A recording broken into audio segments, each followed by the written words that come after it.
Good morning friend. তো আজকে একটু ঘুম থেকে উঠতে একটু বেলায় হয়ে গেছে। তো রোজগার মতন আজকে টিফিন করব। চলো সকালবেলায় কি টিফিন করছি তো তোমাদের দেখাবো। তো চলো নিচে যাই। এখানে আবার মা কী চাপিয়েছে কি জানি। ও মনে হয় ডাল চাপিয়েছে, দেখাচ্ছে তো। দেখো এখানে মনে হয় ডাল হচ্ছে, আর আমার জন্য কি খাবার করলো দেখি সকালবেলায়। এই তো চিড়ে ভাজা, এই যে অনেক দিন বাদে চিড়ে ভাজা খাবো সকালবেলায়।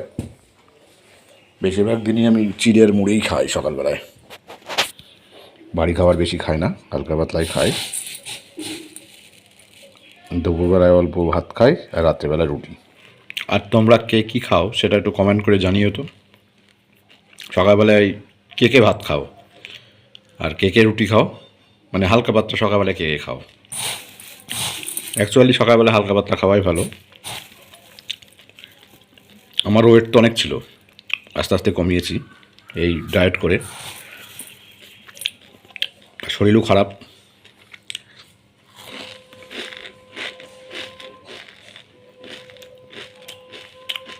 প্রেশার বেশি, সুগার নেই, তো এই জন্যে আমি সকালবেলা হালকা পাতলা খাই। তোমরাও হালকা পাতলা খাবে, ভালো থাকবে। এই দেখো চিড়ে খাচ্ছি, কিছু নেই এর মধ্যে, চানাচুর নেই, কিছু নেই। যত এরকম খাবে তত মানে যত কিছু থাকবে না, মানে রিচ খাবে না, তত তুমি ভালো থাকবে।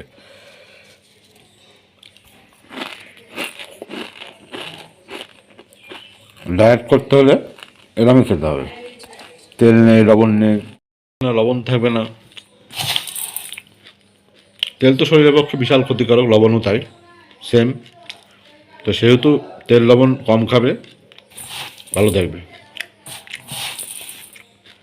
যাদের প্রেশার আছে, সুগার আছে, সুগার থাকলে চিনি একদম খাবে না।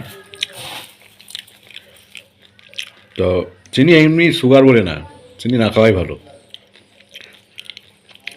আমি চিনি কমই খাই, মানে রেয়ার।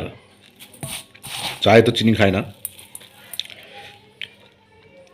তো তাও তো শরীর খারাপ। অ্যাকচুয়ালি যত মানছি ততই মনে হচ্ছে বেশি শরীর খারাপ হচ্ছে। তো ভিডিওটা আজকে এইভাবেই করলাম। তো তোমরা অবশ্যই দেখবে, লাইক করবে, কমেন্ট করবে, আর তোমরা অবশ্যই ভালো থাকবে, সুস্থ থাকবে। এই বলে আজকে ভিডিওটা শেষ করছি। নেক্সট ভিডিও আসছে খুব তাড়াতাড়ি, অবশ্যই দেখবে। টাটা।